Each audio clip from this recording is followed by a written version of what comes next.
Good afternoon, everyone, and welcome to 10 News at 2, coming to you live from the Wes Rucker studio, streaming on WBIR+.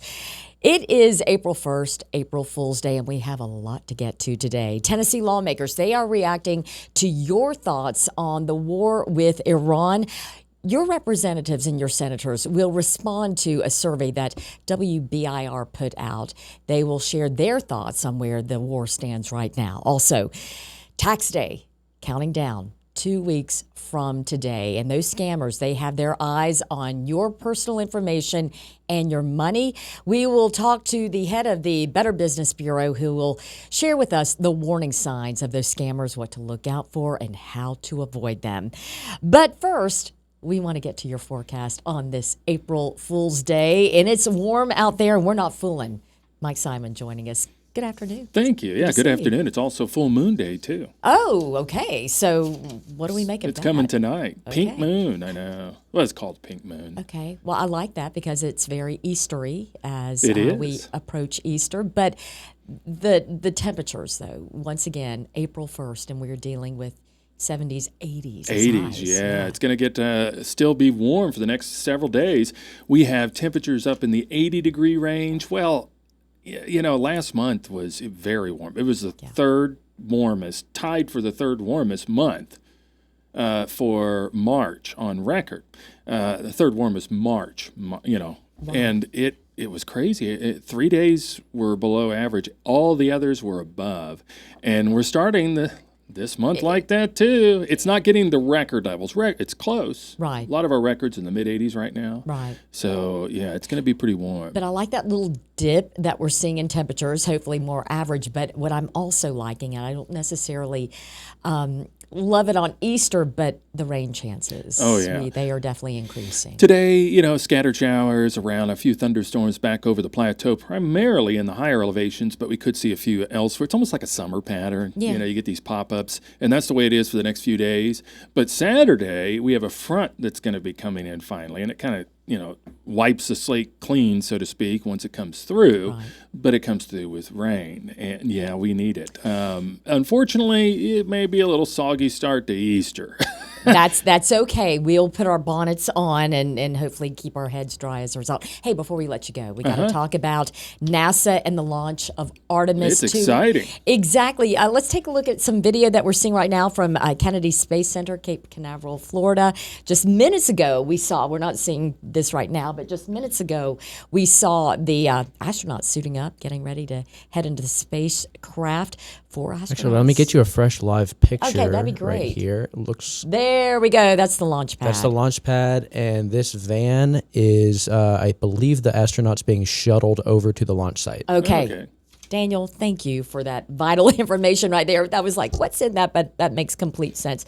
So, Mike, let's talk about the weather for the scheduled launch. Have you been down there before? Not specifically to Cape Canaveral. Okay. Yeah, I lived in Orlando, so I went over there a couple times. They're getting an east breeze right now. It's an onshore flow. It's about 10 to 15 miles an hour. It's not terrible. There's some showers around, but typically they'll happen in the afternoon and they blow inland. So they should be fine toward launch time with showers being inland at that point and not affecting them. But temperatures are in the 70s. It's beautiful right now there. Yeah. Hey, we're maybe even warmer than they are. But, we probably are. All eyes will be on that scheduled launch. But, Mike, as always, we appreciate you. Thank you so much. Well, we are hearing from leaders who represent Tennessee in Congress, representatives and senators. This following a survey that WBIR posted 2 weeks ago.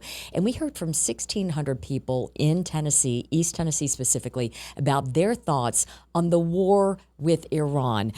10 News reporter Ellis Rold spoke to those lawmakers either in person or through emails to get their take. And this is my conversation with Ellis earlier today. Ellis, thank you for being here. Let's dig into this survey. And just to recount, yes, we asked East Tennesseans what their thoughts were about the war in Iran. 1,600 responded. Yeah. Let's go through those responses. What is the general feeling among East Tennesseans? Yeah, so it was a 12-question survey. It asked all sorts of different things. Essentially, what are your thoughts? What are your concerns? Have you already felt higher prices at the gas pump or the grocery store. Like you mentioned, more than 1,600 people responding to this survey. And we've done these surveys before, and this by far exceeds the numbers of the others. Yes, lots of people were scanning that QR code on our newscast and wanted to fill this out. It only takes about 5 minutes, but really the vast majority of people disapproving of the U.S. involvement in the war. 3 out of 4 people saying they have already felt some sort of impact. 71% of people saying they strongly disapprove of the U.S. being involved in this conflict. So pretty negative across the board. Yeah, and the impact felt at gas stations across the country. Average gallon of gas, $4 now nationwide. So people definitely express that in these responses. So we always said we wanted to hear from East Tennesseans their thoughts, with the intent of taking those responses to our lawmakers in Washington to get their response to the response of their constituents. So let's dig into it. Who did we talk to? Yes, so I sent the same request to every lawmaker. I reached out to both of our senators, so that's Bill Hagerty and Marsha Blackburn, and then Representative Tim Burchett. We reached out to Diana Harshbarger, Chuck Fleischman, and John Rose. And we've gotten responses so far from all of them but one. Let's start with Congressman Tim Burchett. Sure. You had a phone conversation with them. Let's take a listen. I would not support at this time us putting American troops on the ground over there. At some point, there's going to have to be justice, and that regime needs to go. So at some point, you've got to decide, when's it time to do something? So he says at this point he does not support troops on the ground. Tell us more about your discussion with Congressman Burchett and his feelings as to the action that's been taken thus far and the response from our constituents. Yeah, so I was able to ask him, point blank, do you support this? And what are your thoughts about the conflict if it escalates further? And he was pretty clear, I do not support American troops on the ground if this escalates. And if it does, he says that countries in the Middle East are going to need to provide those troops. I also asked him about United States support for Israel in conflicts like these. And he said, we have to decide, are they our ally or are they not? And if they are, we're going to have to support them. He also mentioned, while he does not support U.S. troops going into Iran, he was very clear that he does not think that Iran should have access to a nuclear weapon, and that at some point there needs to be justice for what he calls justice for American lives lost at the hands of the Iranian regime. Did he specifically address East Tennesseans' concerns about how it is impacting them here at home, especially when they go to the gas station or the grocery store? Is that anything that he broached? Yeah, I asked him about that, and he really referred back to, and it's a similar sentiment that we did see in some other statements of this is a hard situation, but there has to be a line that lawmakers draw to not allow Iran to have access to a nuclear weapon. So he didn't address concerns directly when I asked him about that, but essentially said, we have to stick up to them in some sort of way, but not put troops on the ground, or stand up to them, I should say. Absolutely. Okay, let's talk about some of the other lawmakers we heard from. Yeah. So we reached out to both senators in the state of Tennessee, Bill Hagerty and Marsha Blackburn. Hagerty said, and I have the quotes here, I'll just kind of summarize, Trump took decisive action to end Iran's nuclear and ballistic missile capabilities. He talked about the Iranian regime terrorizing the region for decades. Marsha Blackburn talked about Iran being the world's leading, what she calls state sponsor for terrorism, funding groups across the Middle East. She talked about Iran trying to plan to assassinate President Trump, and that she supports Trump's work to make America safer by destroying Iran's missiles. Let's see. Okay, Diana Harshbarger, we also reached out to yesterday. We haven't heard back from her team yet, but I am planning on following up with them, and we will include their statement in our article if we get something back. Representative Chuck Fleischman talked as well, similarly to Blackburn, about Iran being the largest state sponsor of terror for the last 50 years or so. He praised Trump's efforts, really. He says he looks forward to the day they will welcome back their former ally to the world stage of civilized nations. Adding, President Trump made clear that the U.S. will never allow Iran to have access to a nuclear weapon. Moving to Representative John Rose, his first line in his statement kind of sets the tone for the rest of it. Protecting American lives demands hard decisions, and this is one of them. And that was, similar. That kind of the rest of his statement followed suit with that, talking about the regime killing thousands of Americans. And he says Tennesseans will be safer as a result of Trump's actions. So what I'm pulling and gaining from what you're sharing with me is really Congressman Burchett is the only one of the East Tennessee lawmakers or the Tennessee lawmakers representing us in Washington to say, no boots on the ground. He does not support that. No one went that far into their responses to say, I want this or I don't want this. Correct. So share with our listeners, our viewers, how we go about this when we do it. When we reach out to our lawmakers, we say, we give them a time frame in which we would like a response, right? Yes. So I sent the same exact email, really, minus a few he, she, and then their names to every lawmaker. I linked the survey so that they could look through the responses and the coverage that we have done about it. And I really just asked, we have gotten this survey. It's been very popular, so to speak, with so many responses. And what do you have to say to your constituents? What's your reaction to this? Can you send us a statement? We're planning on running a story. And then I followed up with the ones who I hadn't initially heard back from.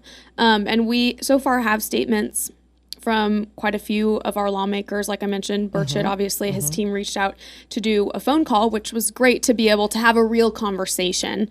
Obviously, it's challenging on a deadline to do an interview with every lawmaker in D.C., but it was nice to speak with Congressman Burchett to kind of have that one-on-one conversation. We are always going to prefer to have that because we can ask a question, but one question so often leads to another question, to another question, and that provides clarity when we have that opportunity. But to your point, we don't always have that opportunity, so we take the opportunities we get. Absolutely. Well, Ellis, thank you for your hard work on this story and for sharing this information with us.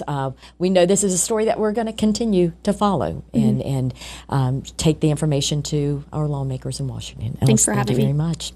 All right, in 2 weeks, the all-important tax deadline will be approaching, and as it gets closer, those scammers, they're targeting you. Ways to protect yourself coming up after this.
It seems each week there is a new scam. It depends upon what's going on. Those scammers latch onto it and they try to get you. With that, we are focusing on tax scams because it is tax season. And the person to answer all of our questions about how to protect ourselves, Tony Binkley with the Better Business Bureau. Tony, it's good to see you. Thanks for being with us. It's good to see you again, Robin. Yeah, this is a different format for us. We were so used to doing our segments out in the studio for 2 minutes and 30 seconds. We've got a lot more time we can talk today. Yeah, we're off the couch, right? We're off the couch and we're in the podcast studio. But am I right? Am I not right?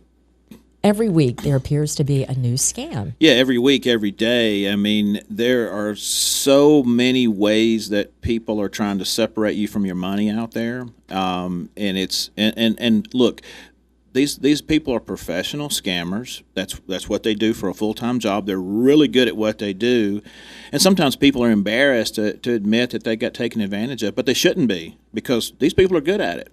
They know your weaknesses and your vulnerabilities for sure. Okay, so I mentioned 'tis the season for taxes, and this is one that they latch on to take your money. So how, and I know that there's several, but how do some of these play out?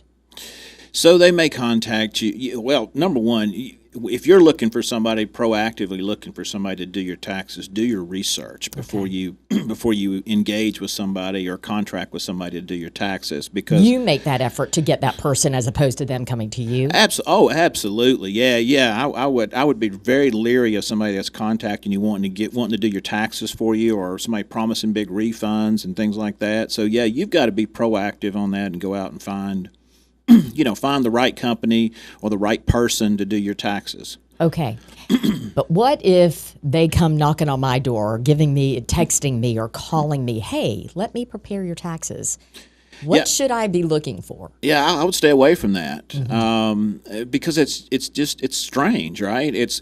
Anytime somebody's contacting you proactively about anything, really, that's a little bit odd, and that should be a red flag to raise.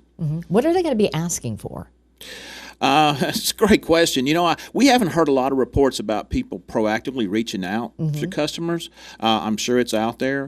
But when you're looking for somebody, number one is you want to make sure that they've got a PTIN number. Okay, what is that? It's a tax preparer's number. Okay. I'm not sure exactly what those initials stand for, but you can check that out with the IRS. So any paid tax preparer should have a PTIN number, which means that they are authorized by the IRS to file your returns, and they should sign your return.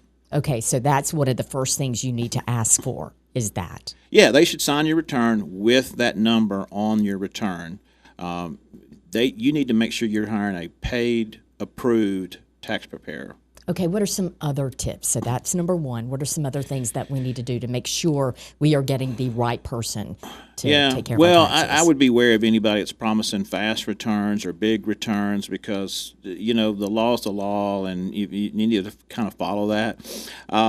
So if they're promising, again, big returns, fast returns, maybe too good to be true kind of thing, you should watch out for that, and you should ask questions. If you're not sure about anything on your return, you've absolutely got to review your return, because even though your tax preparer signs it and they should put their PTIN number on there, you've got to sign it as well. And when you're signing it, you're saying, hey, I approve what they've done. Yeah, you're held accountable. You are. Yeah, you are. Yeah. What about, identity theft? Can that be a part of this? Can they take the information that you have given and do nefarious things? They could. I mean, you're turning over personal information, you're turning over your Social Security number, your obviously your address and everything, your bank account information for the refund to go into. And by the way, you should only ever have any of that money go into your own account. You should never have it go into your tax preparer's account that they can send it to you later. It should go into your account and your account only. So that's a flag. If they're saying, hey, let's put it here and then I'll forward it on to you. Absolutely. I mean, it's your money, right? And you're paying the people to do a service for you. You have the right to dictate how that happens. Right. You hit on something that, all the many years that we have talked about scams, but it's for each and every one of them. If it sounds too good to be true, it's probably too good to be true. Yeah, you're right. If it, in anything you're doing, right? If Yeah. it sounds too good to be true, you should start asking questions. Yeah. Are there some other things that people need to be aware of? Number one, the IRS is only going to contact you by mail, and on the rare occasion they may contact you by telephone if you're not responding by mail, but they're not going to contact you via text or social media or any other form, any other way. So if you get something like that, again, red flag. Because they're going to send you a letter in the mail and tell you what you've got to do, and the IRS is never going to pressure you if you feel like you're getting contacted from the IRS to send money right now. There's an appeals process with the IRS if they do say you owe money. Yeah, they really do. The scammers, they like to apply the pressure to act quickly, right? That's their secret weapon, is the pressure, because the pressure, if you don't do something right now, something bad's going to happen in the next few minutes or today. The sheriff's going to be on your doorstep to arrest you. There's something bad that's going to happen if you don't make a decision. And again, that's always a red flag and a sign when they're trying to put pressure on you and make you act without thinking. People probably need to act quickly, though, when it comes to filing. Don't wait till the last minute, because then the pressure is on. So that would probably something that, get ahead of the game. Don't wait till the last minute, because then you may be desperate and make decisions that aren't the best decisions. Yeah, that's always good advice, to not have to rush and last minute and procrastinate and put it off, because you can kind of feel better about what you're doing. Yeah. That's good advice, not to wait until the last minute. And like, if you're ever in doubt, if you're getting a call from the IRS, we've kind of transitioned from finding somebody to do your taxes to maybe being contacted by the IRS, just call the IRS. Exactly. That to me is one of the, anytime you get something suspicious, take a moment, pause, and think, how do I verify this? Don't necessarily respond to the email they've sent. Oh, no. To that point, you make the call to the official Absolutely. IRS. Yeah, you call the IRS. They're just people just like we are. They're just looking at your returns, and they'll try to help you and guide you. And you may get somebody that's friendly, and you may not. But again, they're not mad at you, and they're not out to get you. They're there to help, believe it or not. And so if you think there's some unusual activity or something going on, just give them a call and verify it. Okay, I'm going to let you have the final words. Anything else that we should know as we are preparing our taxes and during this tax season to protect ourselves? So one more thing you can do to protect yourself is you can get what's called an identity protection PIN from the IRS. And so anytime you file your taxes, you file it with that particular PIN.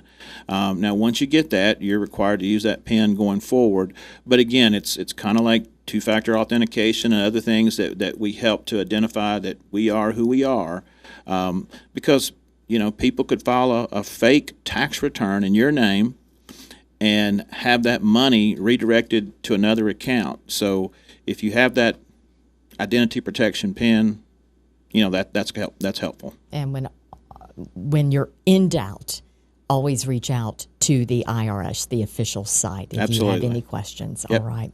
Tony Binkley, as always, thank you so much for sharing your insight and protecting us from those All right, scammers. thanks. Glad to be here.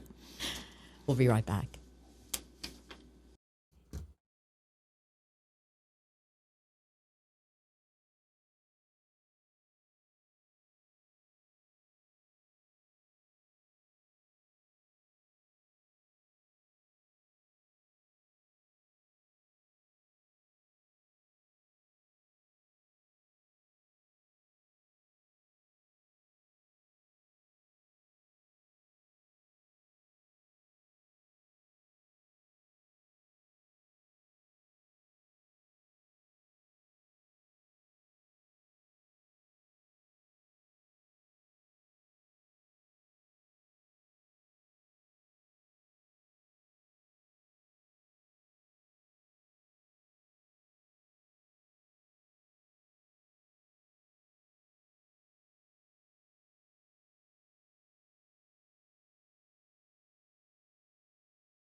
As always, thank you for streaming us here on WBIR Plus. I also have a very big thank you to WBIR anchor Katie Inman, who filled in for me for the last couple of days.